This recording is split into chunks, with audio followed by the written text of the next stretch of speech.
Hello ladies and gentlemen, welcome back to the Dinosaur channel. This is your home on the internet for all things dinosaur and prehistoric. Today we are covering episode 3 of Prehistoric Planet called Freshwater. We've been covering every single episode of Prehistoric Planet on here, and we will continue to do so for the next 2 episodes that come out. So make sure that you're subscribed and turn on those notifications so you don't miss a single video. As well, if you want to support the channel further, you can become a member by joining the channel. It doesn't cost that much money, and it'll go a long way to help us. You'll also unlock these cool icons and emojis.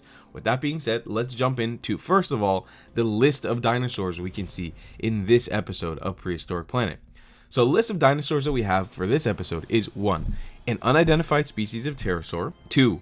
The velociraptor, made a comeback, it's so awesome. The T-Rex, Triceratops, Dinocyrus, Quetzalcoatlus, Messiakosaurus, Abilzabufo, Elasmosaurus, and 1 unidentified species of sauropod. So that being said, we can jump into our coverage of this episode. I will say that there will be spoilers in the episode, so if you haven't watched it yet, make sure you watch it first and then come back to us. We start off the episode showing off this pack of pterosaurs. Again, it's an unidentified species of pterosaur. I'm not even sure. I don't want to make a claim and say what it is, but it's a beautiful scene where they're flying right near a waterfall. And then, of course, just like I requested in yesterday's episode, I was so disheartened that we didn't get to see so much of the velociraptor. And the velociraptor makes a huge comeback, and in the best possible way. We get like a full 5 to 6, 7 minute sequence just around the velociraptors hunting these pterosaurs, and it's amazing. It's mind-blowing. It's so cool. There's actually a BBC documentary, I think, about a snow leopard hunting in the Himalayas, and it's hunting mountain goats, and it's a very similar. I can see that it probably got inspiration from it because it's hunting the leopard is hunting the goats on the side of this mountain, similar to how the velociraptors are here. Man, the velociraptors look so imposing. There's a clip here where the velociraptor is looking at the pterosaurs completely hidden, and it's actually in plain sight, and they can't see it because of the camouflage, and it's just incredible. I love this scene so much. All right, we bounce off from the velociraptors completing a successful hunt and also getting attacked by these pterosaurs to our clip about the Tyrannosaurus hunting the Triceratops. It talks to us about how the T-Rex just brought down a big Triceratops and got pretty badly injured in the process. And he goes to swim in the river to heal his wounds. And we are told that this is a male Tyrannosaurus Rex. And all of a sudden, an imposing T-Rex comes in from the bushes. And we see that the T-Rex is definitely on guard and prepared to fight. And then all of a sudden, he does this amazing little thing where this chubby T-Rex just lifts his neck up, shows a red spot, and we realize that David Attenborough is telling us that they are not going to fight, but they are a mating pair of T-Rex, and they want to mate. So then we proceed to seeing them mate. We see these T-Rex getting it on in the bushes, and it's actually pretty cool because, again, you're expecting dinosaur documentary. These T-Rex are going to be going at it and fighting, and they actually have a really cute moment where they caress each other and then end up mating. So very cool sequence as well. I can't lie, it wasn't like the coolest thing in the world, but I still enjoyed it because it adds more story to our T-Rex that we saw in episode 1. Then we jump off to what I think everybody was the most excited for, Dinocyrus. This is like a dinosaur that is being like found more and more about every single year, and at this point they made it look like an ibis. It just looks like a giant bird, but also it looks like a dinosaur. I don't know how to explain it. It's just a crazy animal.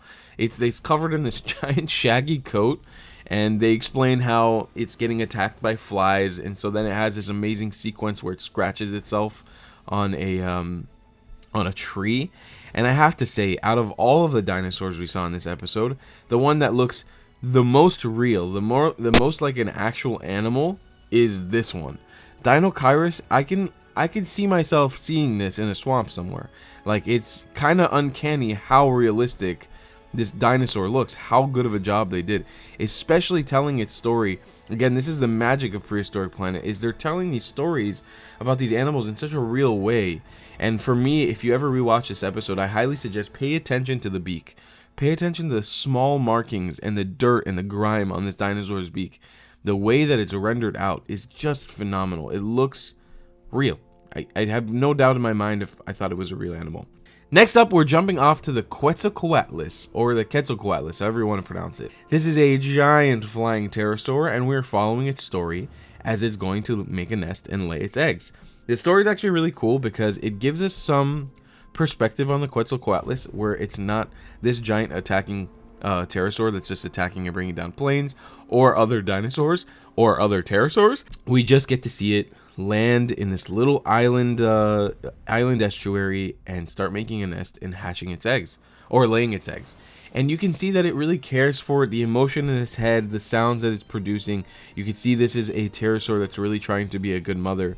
And she watches, and there's this beautiful time lapse that takes place here, where they show her just, watching over the nest from day to day. And then, of course, she leaves to go get a meal, and another big pterosaur comes down and wants to lay her nest. So she destroys the nest of this Quetz, and then she comes back and they proceed to have this epic fight until she fends off the other Quetzalcoatlus, and then she only has 3 eggs left, and she prepares to take care of these eggs until her final days. We then jump off to our sort of newest under the beat dinosaur. It's called a Messiakosaurus, and it's a little guy, and it's hunting crabs, and it's actually a little mother who's showing her offspring on how she's hunting crabs. And we have this beautiful sequence where the mother is jumping from crab to crab, gobbling them down, and the babies are trying as well.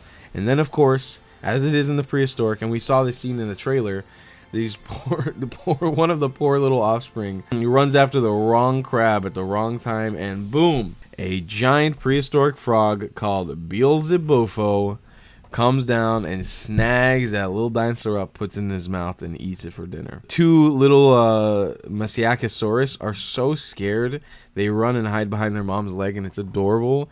And this is like the 3rd dinosaur offspring death we've seen, and I love seeing the reactions from the dinosaurs.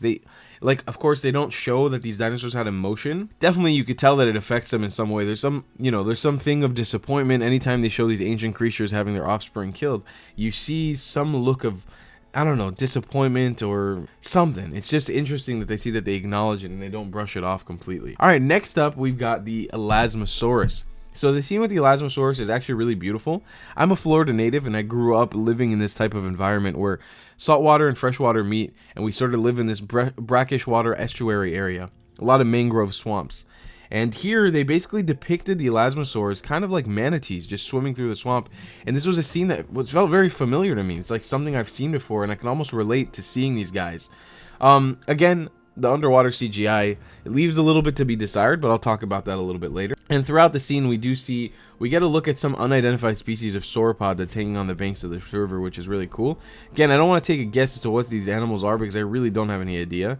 I could take guesses, but I'm sure we're going to be seeing more of this same sauropod because I think we did see it in the trailer. Again, the Elasmosaurus, it was a fun segment, not the most interesting compared to all the other species we already saw, but nonetheless cool, especially the hunting sequence. Alright, let's jump off and talk about the CGI and effects for this episode. Oh my god, when I say oh my god, I still think so far the deserts episode was just a little bit more well executed. It looks a little bit better. Everything sort of ties in theme. But that being said, scenes of the T-Rex were phenomenal. Velociraptor was incredible. Like really, there's moments in time where you look at that thing and you're like, this is a real animal. And the Dinocyrus, of course, as broad and crazy of a concept as it is, this animal, it's really well executed. The Quetzalcoatlus had moments where it doesn't look the best, especially when it was flying around. There were moments where it's like, okay, this does not look believable anymore. But most of the time, especially when I was on the ground, it looks very, very real. The time-lapse segment, obviously that's hard to pull off. CGI, it looks great, don't get me wrong, but again, it's like there's moments where it takes you out of it. The Messiakosaurus also looked fantastic in a lot of segments, but you can definitely tell, especially with the babies, that they were CGI. The Elasmosaurus, it's a problem. Again, the underwater CGI is the hardest to nail, and they were going after something in the mud in sort of darkish, brackish water. This is not an easy scene to pull off, and I don't doubt them or anything like that. I don't say that it's bad. It's just, it leaves more to be desired for. I think overall, Episode 2 Deserts had the superior CGI throughout the entire episode. But that being said, this was still a phenomenal episode when it came to CGI. I think there was actually some scenes here that make monumentous strides as like historical moments in dinosaur cinematography, especially the scenes of the Velociraptor. Like that's going to go down in the history books as this has got to be the most accurate and the most incredible depictions of Velociraptor hunting and existing on TV ever. Score-wise, the score in this episode was also phenomenal. I love the themes from yesterday's episode, deserts, but this episode, I just feel like the themes tied in a little bit more. They made more sense. They were sweeter in the T-Rex parts. They were more tense in the Velociraptor parts, and they were just, I think they were better executed. That being said, I did like yesterday's more, the deserts one, but I think that this episode, the score was perfect. It was perfect. I have zero things to say about it. It was just phenomenal. Overall, episode 3 of Prehistoric Planet Freshwater was an amazing episode. I highly recommend that you watch it if you haven't already, and I'll definitely be giving this one another look-see. We've got another episode coming out tomorrow morning. We are going to be talking about Prehistoric Planet episode 4 called Ice Worlds. It's very, very exciting because we're going to be seeing a lot of familiar faces in here. Pachyrhinosaurus, Atrociraptors making a debut. Really, really exciting stuff, and we've only got 2 episodes left of Prehistoric Planet, and then we are done. So again, make sure you subscribe and turn on those notifications because we're covering every single episode on this channel. And of course, if you want to engage with us on a deeper level, make sure you become a member and support this channel so we can continue making awesome videos just like this. We would appreciate it very much, and we'll see you guys in the next video tomorrow. Goodbye, guys.